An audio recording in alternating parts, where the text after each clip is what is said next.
Shanti. Good evening to part 3 of Praise of Shiva. And this evening's title that we will explore and experience is God as the Purifier. And so, for those who haven't had a chance to see the first 2 sessions, not sure if they have all been successfully streamed on the Instagram, but they are on YouTube. But the first one was about Shiva, the name Shiva, specifically about one particular meaning of Shiva is truth. The second one was the eternal healer, the surgeon. But this aspect of truth, the name of Shiva, is very much connected to God as a purifier. And in fact, for me, this title as purifier for God is actually a very beautiful attribute of his function. However, I also acknowledge that that word purifier is actually perhaps maybe quite of a heavy word for some in certain religions. And it's quite interesting because we do use that word pure when it comes to pure orange juice, purity, even when it comes to children. We are very comfortable using that word, pure intentions. But for there is some reason that when it comes to purity, when we grow up, when we talk about purifier, talking about purity when it comes to religion and spirituality, it leaves a very not so good feeling for some, or maybe most, if not all. And the reason why actually is because, again, this is through the lens of Raja Yoga. When we forget who we really are as spiritual beings, we actually lose access to the experience, the awareness of the truth of who we are. And so when that happens, the lens of how we see things, how we perceive our attitude, everything starts to fall apart. And very subtle. Our intentions, we become very reactive, not responsive. And our true nature actually starts to become inaccessible as well. As spiritual beings, our true nature is actually truth, love, peace, power, purity, bliss, and harmony. That is our true nature as souls. As spiritual beings that we operate through the body, those qualities are actually very natural. It's our pure state. So when you use the word pure, it's the same as true. But when we forget ourselves, there is a bit of a burden inside that continues to increase. We start to perform actions, make decisions, just conduct ourselves while we're in these bodies in life with this awareness more and more that I'm physical. And everything that I do continues to dishonor the true sense of who I am. And every time I do that, the burden in my consciousness gets heavier and heavier. Some call it, this aspect of moral distress. Now we're talking about spiritual moral distress. That it is something that is increasingly accumulated within me when I don't know who I am. And it creates a feeling of unworthiness and shame. So when it comes to this word purity, when I become conscious of myself as being physical versus spiritual, there's a lot of judgment, actually. There's this faint memory inside of the original me, but I don't think about that as original me. I just feel like I feel bad because I can't seem to be a certain way. And we judge ourselves, we judge each other. Originally, all the religions we know in the world actually had their pure state. But through time, us when we are in these bodies as human beings. The way we operate, how we try to sustain everything, including religion, also starts to decline as well. And so, because of that, then in many religions, this aspect of purifier, purity, has a bit of judgment in it, and it increasingly can get worse and worse. And that also then is really a reflection of us as souls, what we have come to in terms of how we see ourselves and see each other. So when it comes to this word purifier, then it's understandable why there is this heaviness. But when I actually start to realize, and that's what the study is about, is waking up to the awareness that I am an eternal being, that I am a soul, that even right now I'm learning and practicing that awareness. I am this spiritual being, this point of consciousness, operating through this body, looking through these eyes, I hear through these ears, but I am still distinct from the body. I use the body to operate. But my experience of myself is what I'm practicing, that I am a being who's light. I'm a being who is eternal. I'm a being whose experience of myself is peace, is calm, is full, is free. And to experience that, not just think about it, but feel that while I'm in action, feel that while I'm doing things and in interaction. So I continue to actually revert back to the original eternal awareness of myself, that I'm actually learning to re-embody again whilst I'm in the body. And that is really experiencing the truth of who I am, the pure sense of who I am. And that experience itself starts to heal this burden consciousness, this feeling of shame and unworthiness about myself, which I may not actually realize it's there or may not understand why there is a feeling of a burden.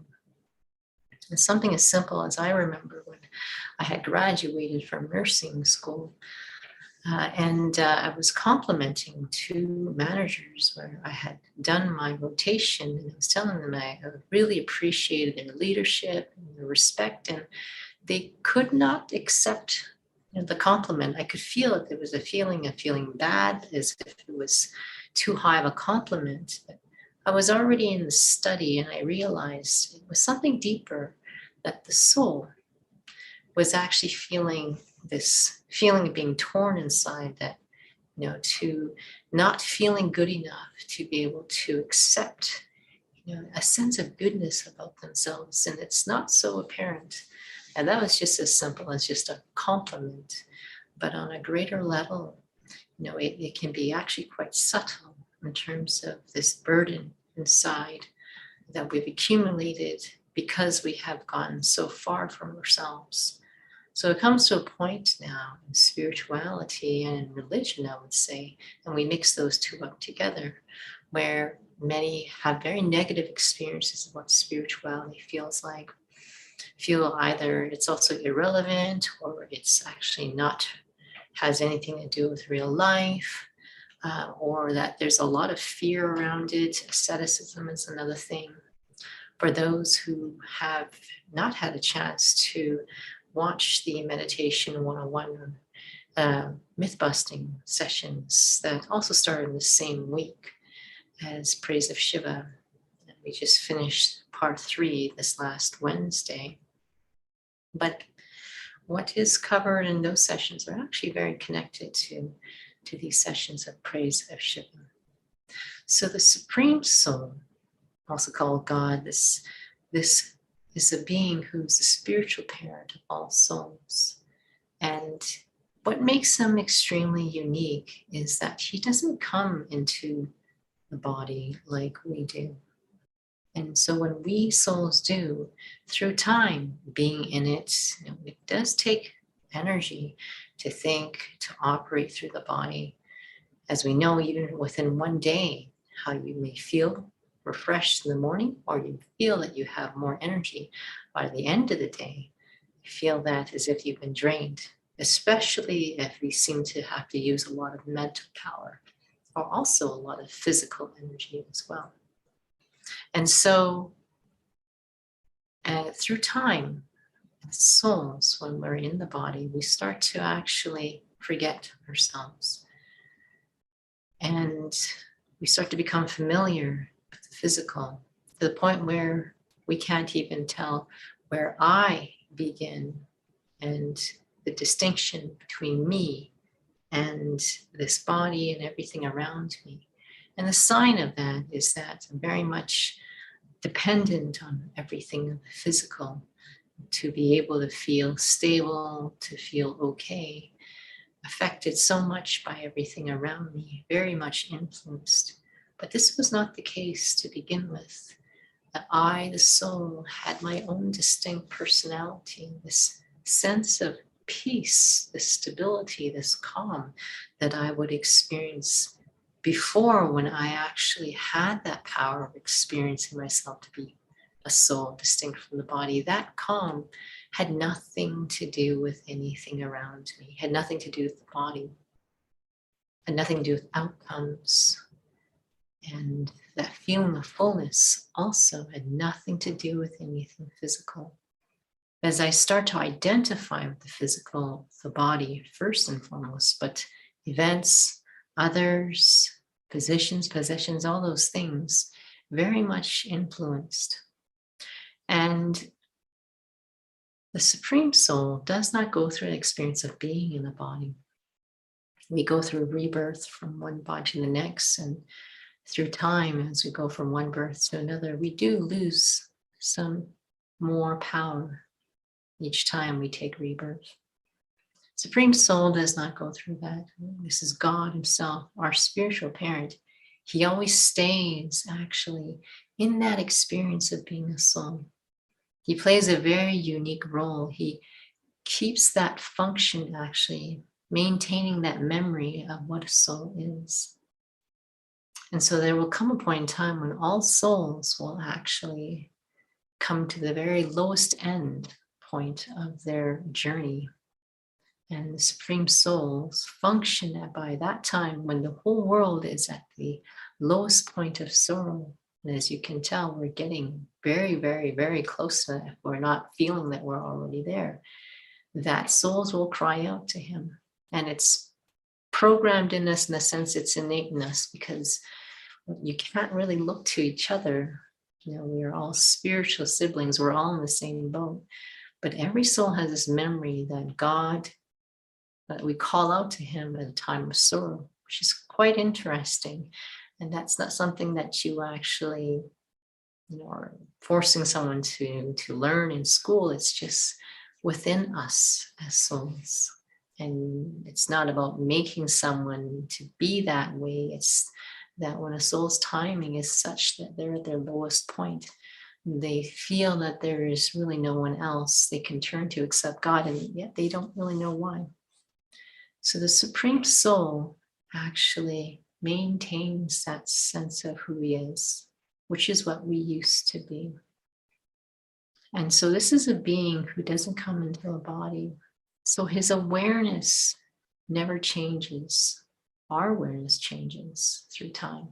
So His awareness of the truth of who He is always stays the same, constant. And because it's always in that state of truth, His awareness of Himself, His awareness then is always pure. You know, there's nothing mixed inside. That's what pure means. Nothing mixed. That's not, you know, belonging to that original. That's how we use that word, pure 100% orange juice, for example. And because He always stays in that constancy of awareness of being a soul, constantly stable in awareness and in His form, in His experience of Himself. And so He's timeless. And He's completely beyond anything of this world that changes, because He's not in the experience of physicality. And because of that, then His state of being is constant, always in that calm. And that is why he's remembered also in many religions as the ocean of peace, the ocean of love. This aspect of ocean, we're not talking about a physical ocean, which is something that we perceive, again, that's actually not accurate about who he is, but ocean in the sense that his state of being is unending. His state of peace is unending. And so souls remember this, but when we really understand, he actually has to introduce himself to us about who he is, what his form is, what his true identity is. How is it that he's always constant? How is that possible? Especially when we've asserted a lot of different ideas about who he is and his personality.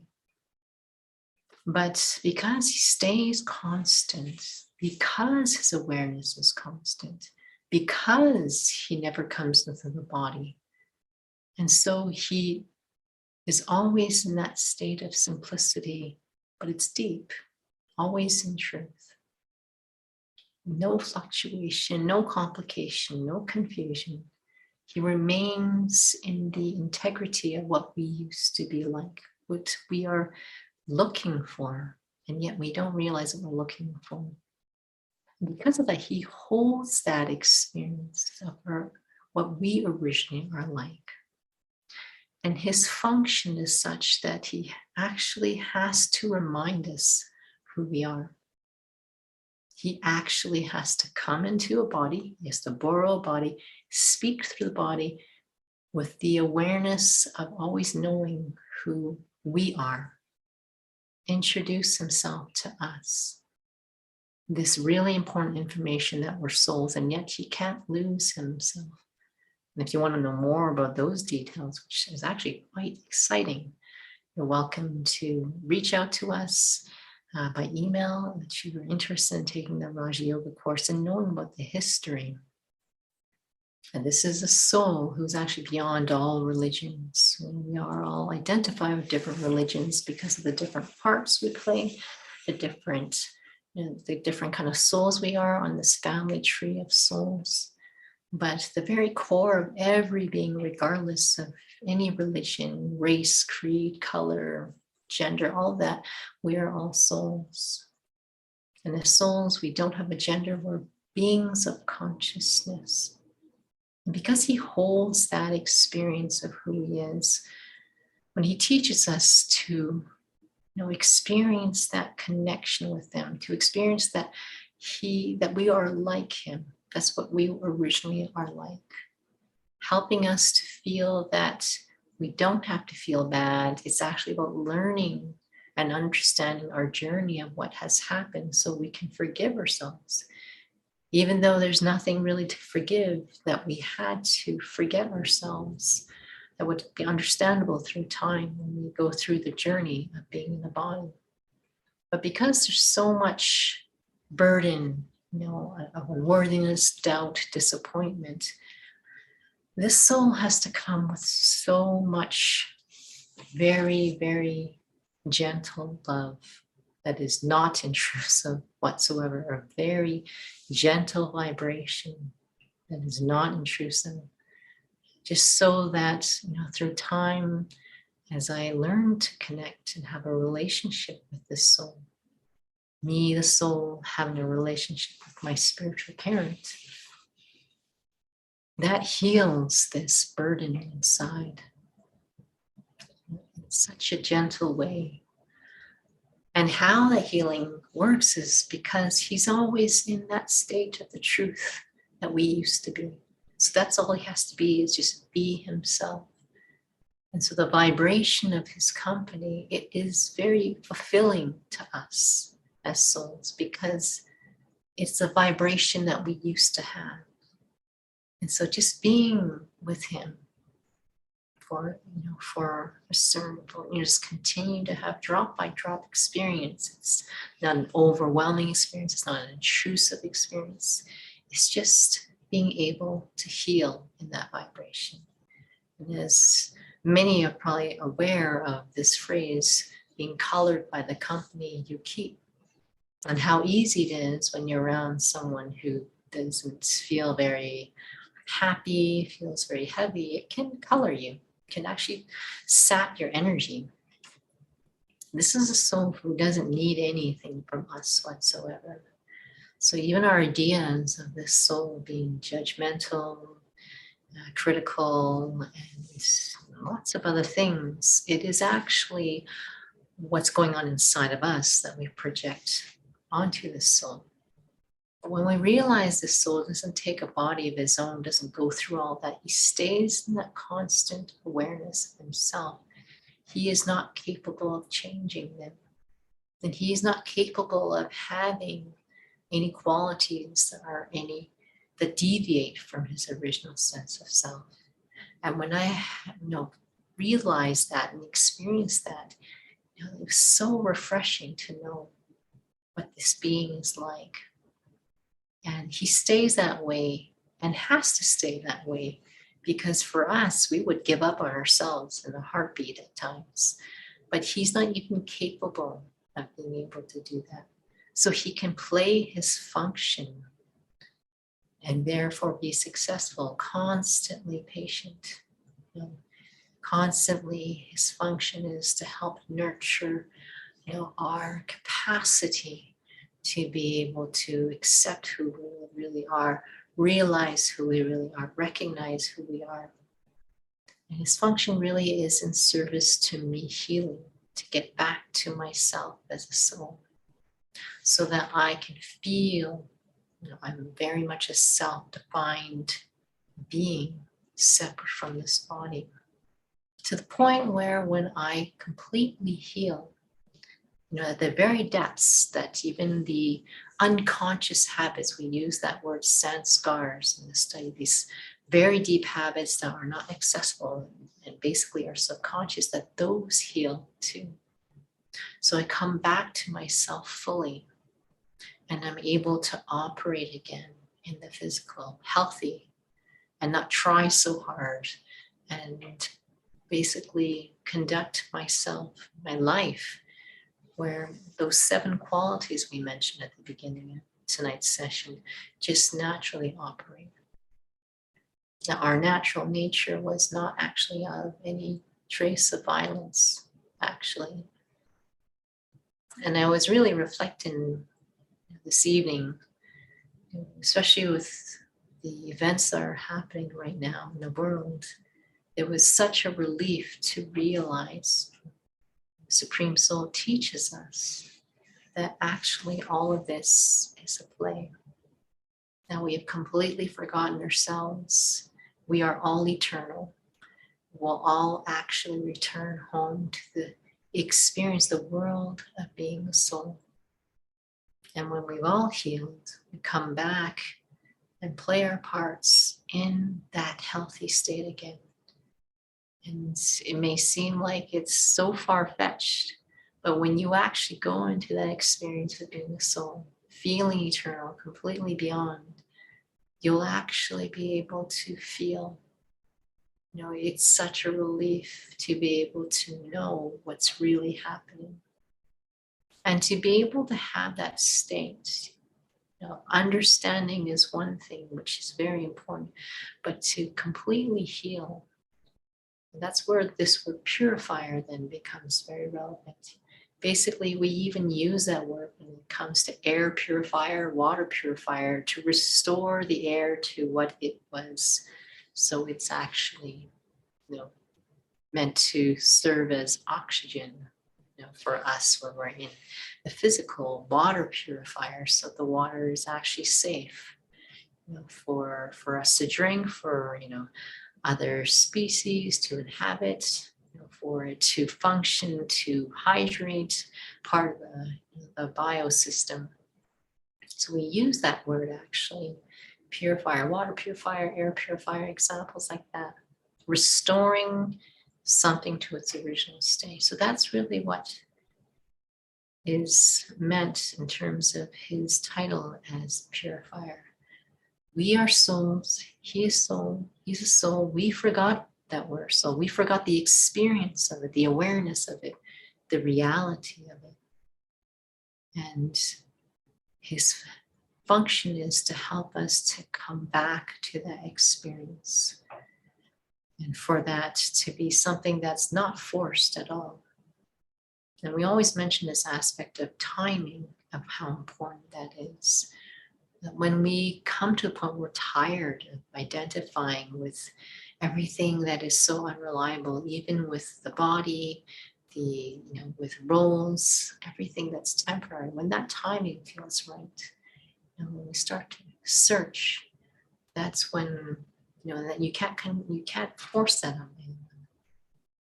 So there is a timing for each of us to awaken to who we really are. This memory that's there, the timing is right. And so we will have a little reflection now.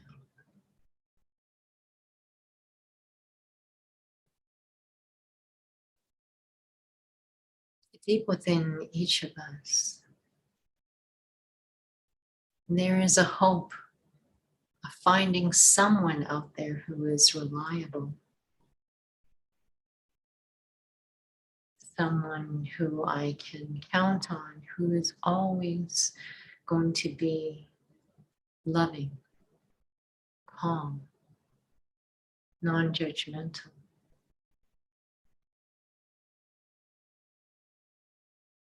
Someone who's constantly giving, full. And yet we become disappointed again and again. We try to find that in each other. But that memory is there because underneath this body, this image, the roles, we are souls. And our original eternal nature was all those qualities. We want them back. We look to each other. But deep inside, when the sorrow is such that it's so great, we remember God. And yet we don't realize this is a being, the soul, who always stays in the experience of being a soul. His awareness never changes. He never comes into a body. Because he never comes into a body, his awareness never, ever, ever has to be about anything of the physical. His awareness never changes. His awareness always stays constantly in that state of truth of being the soul. And because it's constant, never changing, his state is constant. And so he is immortal, timeless in his awareness and in his identity. Immortal in a sense, never changing. Never has anything to do with the effects of time, because time is only of the physical. And its true nature of those 7 qualities of peace, love, truth, bliss, power, harmony, purity. Those qualities never change. He stays constant, so those qualities are constantly emanating from him.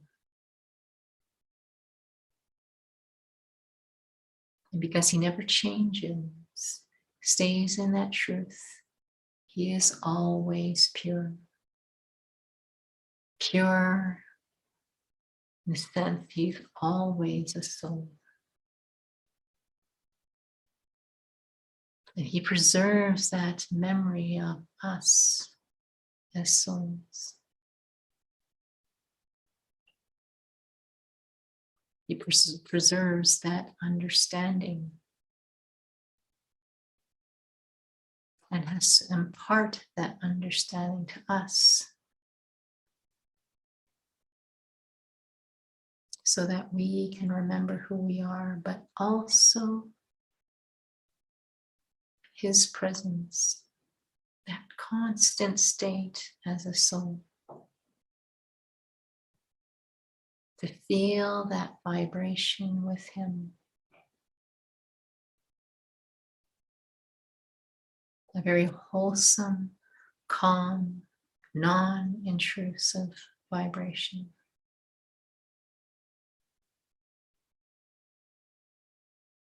But when I remember that I too am a soul,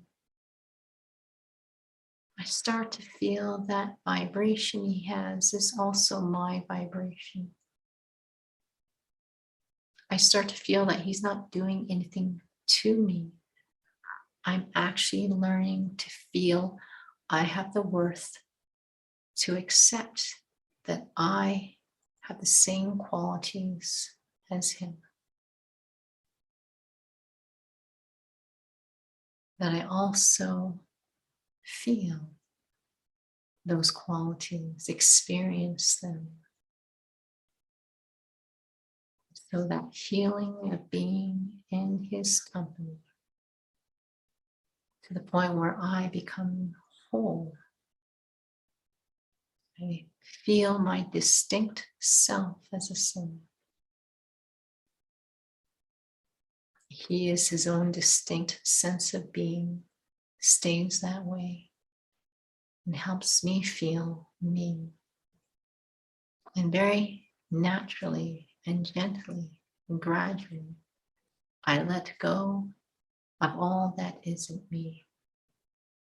At the level of awareness, at the level of thoughts, at the level of words, even at the level of those deepest habits. I, the soul, heal from the inside out.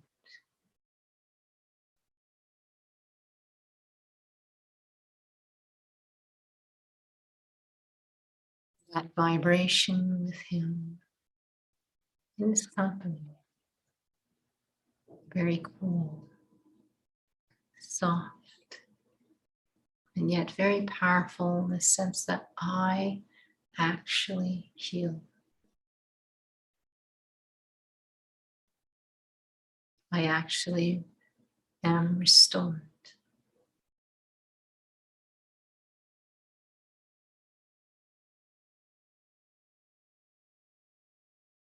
And I actually learn to feel and be aware of myself as a soul while I'm in the body.